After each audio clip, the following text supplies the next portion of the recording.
Hi, welcome to my Parimalam YouTube channel. నాది నాది అనుకున్నది నీది కాదురా, నువ్వు రాయన్నది ఒకనాటికి రత్నమౌనురా. నాది నాది అనుకున్నది నీది కాదురా, నువ్వు రాయన్నది ఒకనాటికి రత్నమౌనురా. కోరిని కలవారంతా కొడుకులేనురా, జాలి గుండెలేని కొడుకు కన్న కుక్క మేలురా, కుక్క మేలురా. Who let the dogs out? Who let the dogs out? నాకు ఈ రెండు పాటలే వచ్చు డాగ్స్ మీద. Today's topic is pet animals. మా చిన్నతనంలో మాకు చాలా పెట్ యానిమల్స్ ఉండేవి. డాగ్స్ విషయంకి వచ్చేటప్పటికి 2 డాగ్స్ ఉండేవి. ఒకటి పైన అల్సేషన్ ఉండేది, కింద మామూలుగా డాగ్ ఉండేది, సీజర్ అండ్ లైకా. సో జనరల్గా మేము డాగ్స్తో పెట్స్తో పెరిగాము. అది నాకు ఇప్పుడు no pet animals, no pets, ముఖ్యంగా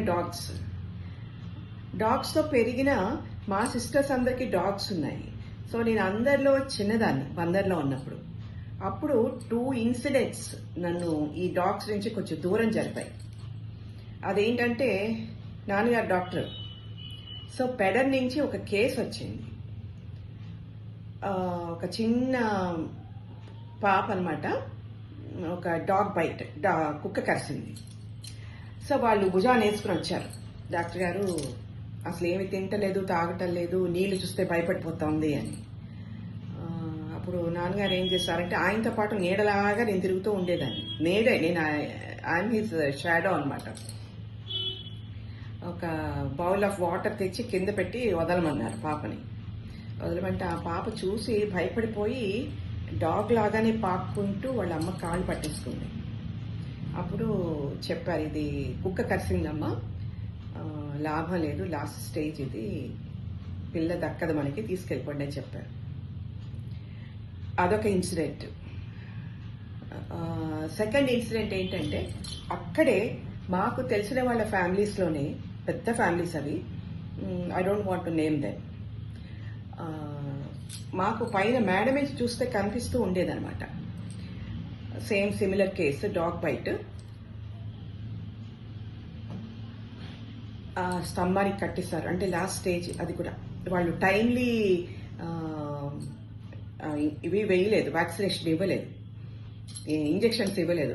కుక్క కరిస్తే బొట్టు చుట్టూతా ఇంజెక్షన్స్ ఇచ్చేవారు. అప్పట్లో ఏంటంటే ఒక 8, 9 బొట్టు చుట్టూరా ఇచ్చేవారు. ఇప్పుడు I think 1 or 2 they are giving. కరిసిన తర్వాత స్ట్రీట్ డాగ్స్కి వ్యాక్సినేషన్స్ అవి ఏమి, యాంటీ రేబీస్ ఏమి ఉండవు కదా. ఇంట్లో పెంచుకున్న కుక్కలకు కూడా యాంటీ రేబీస్ ఇంజెక్షన్స్ ఇప్పించాలి కంపల్సరీగా. ఎందుకంటే it's quite dangerous, it's not that easy. Dogs are very loyal, faithful, lovable. Dogs మించి అసలు అంత ఎఫెక్షన్ చూపించేది మనుషుల్లో కూడా ఉండదండి. అది నాకు కూడా ఎక్స్పీరియన్స్. కానీ ఈ చిన్న దీనివల్ల, అంటే యాంటీ రేబీస్ వ్యాక్సినేషన్ ఇవ్వకపోతే చాలా ప్రమాదం. సో ఇంకో కేసు ఏంటంటే, నా కళ్ళ ఎదురుగా ఆ బాబు, పెరిగిన బాబే, పెద్దతనే అతను, నేను చిన్నపిల్లని, అతను I think 11 years or 12, maybe 13 years also. స్తంభానికి కట్టేసేవారు. అతను కుక్కలాగా నైట్స్ ఏడ్చేవాడు, అలాగే పాకేవాడు. అది నా కళ్ళ ఎదురుగా అతను ఈ పాస్ దేవే. ఈ 2 కేసులు చూశాక నాకు చాలా భయం, కొంచెం దూరం జరిగాను. నేను భయం అని కాదు, దూరం జరిగాను, అమ్మో డాగ్స్ అంటే అని. మా అక్క వాళ్ళు మటుకు చాలా, ఈ రోజుకి కూడా మా కజిన్ అంటూ ఉంటాడు, అక్క ఇంకా జన్మ అంటూ ఉంటే మీ ఇంట్లో కుక్కనే పుడతానని. అంత బాగా చూసుకుంటారు వాళ్ళు. అంటే నేను చెప్పేది ఏంటంటే, కొంచెం తర్వాత వైజాగ్ వెళ్ళాము. నేను పెరిగాను, వైజాగ్ వెళ్ళాను. వైజాగ్లో అగైన్ 2 ఇన్సిడెంట్స్. ఏంటంటే ఒక ఇన్సిడెంట్ అక్కడ ఆల్ ఇండియా రేడియో ఆపోజిట్గా సుబ్బిరామిరెడ్డి గారి గెస్ట్ హౌస్ దగ్గరలో ఫ్లాట్స్ ఉండేవి. ఆ ఫ్లాట్స్లో వాచ్మెన్ వైఫ్, ఒక 2 years బాయ్. అయితే వాళ్ళ తల్లి పనికి వెళ్ళింది, పిల్లోని ఇంట్లో పెట్టి, తండ్రి అక్కడ వాచ్మెన్. ఈ స్ట్రీట్ డాగ్స్ వచ్చి ఆ బాయ్ని లాక్కెళ్ళిపోయి తినేసాయి, చంపేసి. అదొకటి సెన్సేషనల్ అప్పుడు. అండ్ వెరీ రీసెంట్ పాస్ట్లో వైజాగ్ బీచ్లో ఒక 6 నెలల ముందు, మేబీ 9 months, విజయనగరం నుంచి ఒక ఫ్యామిలీ వచ్చి బీచ్లో జస్ట్ వాళ్ళు ఇసుకలో దిగి, పాపం ఫ్యామిలీ, పాప, బాబు, తల్లి, తండ్రి, వాళ్ళు ఆడుతూ ఉంటే అక్కడ ఎక్కడ పడితే అక్కడ కుక్కలండి, స్ట్రీట్ డాగ్స్ ఎక్కడ పడితే అక్కడ దగ్గర ఒక 10-12 కలిసి తిరుగుతుంటాయి. అవేంటి కుక్కల్లా ఉండవు, మంచి బలంగా టైగర్స్ లాగా ఉంటాయి. అవి వాటిలో కొట్లాడుకుని వచ్చి ఫ్యామిలీ దగ్గరకు వచ్చి పడ్డాయి. పడేటప్పటికి ఈ పిల్లోడు జడిసిపోయి, పాపో బాబో గబాల నేలలోకి వెళ్ళిపోయింది. అంటే ఇటు స్టెప్ చేసే బదులు అటు స్టెప్ అవుట్ చేసింది. ఆ పిల్ల కోసం తల్లి వెళ్ళింది. తల్లిని తీసుకురాగలిగారు కానీ పాప బాడీ తీసుకురాలేకపోయారు. అంటే నేను ఎందుకు చెప్తున్నానంటే, మనకి డాగ్స్ ఎంత ఇష్టమైనా, ఎంత మనం ప్రేమించినా, ఈ స్ట్రీట్ డాగ్స్ వల్ల కొంచెం ఇలాంటి ఇన్సిడెంట్స్ జరుగుతున్నాయి. అక్కడే పేట అని చెప్పేసి పూనా నుంచి వచ్చి వాళ్ళు స్టెరిలైజ్ చేసేవారు. ఒక అమెరికా నుంచి వచ్చారు వాళ్ళు. ఈ డాగ్స్ అన్నిటి స్టెరిలైజ్ చేసేవారు. యాక్చువల్లీ మున్సిపాలిటీ కూడా మరి వీటన్నిటి గురించి ఆలోచించి స్టెరిలైజ్ చేయాలి వాళ్ళు. ఇది ఒక పెద్ద డ్రైవ్ లాగా పెట్టుకొని, ఆ మధ్యకాలంలో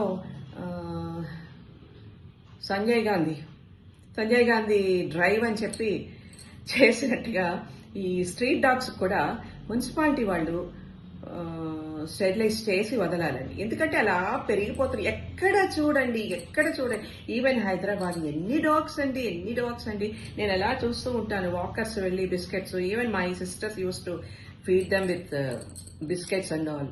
ఓకే, అది మంచిదే. కానీ అవేమన్నా ఒక డీసెంట్ లైఫ్ చూస్తున్నాయా అంటే లేదు. వాటిల్లో వాళ్ళు ఖర్చుకొని దాని యాక్సిడెంట్స్ అయ్యి బ్లీడ్ అవుతూ ఉంటాయి, కాళ్ళు గిరగొట్టుకుంటాయి. అందుకే కుక్క బతుకు అంటారు. జాలేస్తుంది, కానీ we can't help it. But this municipality has to take care of this dogs. వాళ్ళు వాటిని ఏదో ఒక మరి ఇప్పుడు అమలా గారు అది, కానీ ఒక్కళ్ళే ఎంత చేస్తారు, అలా చేయలేరు. ఆర్గనైజేషన్స్ ఉన్నాయి బయట, అమలా గారిది ఉన్నాయి, కానీ బట్ అది సరిపోదు. వైజాగ్లో మొన్ననే ఒక ఆయనకి నాకు బాగా దెబ్బలాట్లు అయిపోయినాయి. మేము బీచ్లో అలా వాకింగ్కి వెళ్తున్నాము, అలా తీసుకొచ్చి సరిగ్గా రోడ్ సెంటర్లో అది షిఫ్ట్ చేస్తాం. చూస్తుంటే ఈయన హాయిగా దర్జాగా నుంచున్నాడు. ఏంటండి అది, అంత వాకర్స్ నడుస్తున్నాం కదా, రోడ్డు మధ్యలో మీరు దాంతో చేయించి ఒక క్లీన్ చేయండి. మీరు బయటకు వచ్చినప్పుడు ఒక గ్లౌజ్, ఒక పేపర్స్ పట్టుకుని, ఒక శాక్ పట్టుకుని అప్పటికప్పుడు ఆ గ్లౌతో ఒక చిన్న దీంతో క్లీన్ చేసేసేయండి. మరి తప్పదు కదా, మన పిల్లలైతే వదిలేయలేం కదా. సో డాగ్ లవర్స్, ఓకే, నేను కూడా డాగ్ లవర్దే. ఇట్ డజంట్ మీన్ దట్ నేనేదో వేరే డ్రైవ్కి వెళ్తున్నాను అనుకోదు. ఎందుకంటే కుక్కల మధ్య పెరిగాను. ఇప్పుడు కూడా మా సిస్టర్స్ వాళ్ళందరూ డాగ్స్ పెట్ చేస్తాం. వాటి ఎఫెక్షన్ ఏంటో, అవి చూపించే ప్రేమ ఏంటో నాకు తెలుసు. I'm not against. కానీ ఈ స్ట్రే డాగ్స్కి ఒక డ్రైవ్ లాగా పెట్టుకుని వాళ్ళు వాటన్నిటికీ వ్యాక్సినేషన్స్ ఇచ్చి, యాంటీ రేబిస్ వ్యాక్సినేషన్ కొంచెం స్టెరిలైజ్ చేస్తే బాగుంటుంది. ఇది మున్సిపాలిటీ వాళ్ళే టేకప్ చేయాలి. ఈ మధ్య రామ్ గోపాల్ వర్మ గారు కూడా, ఆయనకి సినిమాలోనూ మనుషులు బోరెత్తినట్టున్నారు, దీని మీద పడ్డాడు ఆయన కూడా. అలాంటి డ్రైవ్ ఏదైనా పెట్టుకొని, అంటే ఏదైనా పేరున్న వాళ్ళు మొదలు పెడితేనే దీనికి కొంచెం పుషింగ్ ఉంటుంది. సో జాగ్రత్తగా ఉండండి. రాత్రి చీకట్లో నడిచినప్పుడు కూడా కుక్కలు 10, 12 తక్కువ, ఒక 10 ఇళ్ళు ఉన్నాయంటే 10 కుక్కలు ఉంటున్నాయి రోడ్ల మీద. రాత్రిపూట పొలోమని ఏడుపులు, మనుషుల్ని వెళ్ళలేవు, స్కూటర్ వెళ్తూ ఉంటే వెనకబడతాయి, నానా రకాలుగా నానా బీభత్సాలుగా జరుగుతున్నాయి. So please be watchful and careful and take care of your children and take care of your pets. Just ఒక్కసారి ఆలోచించండి. బాయ్.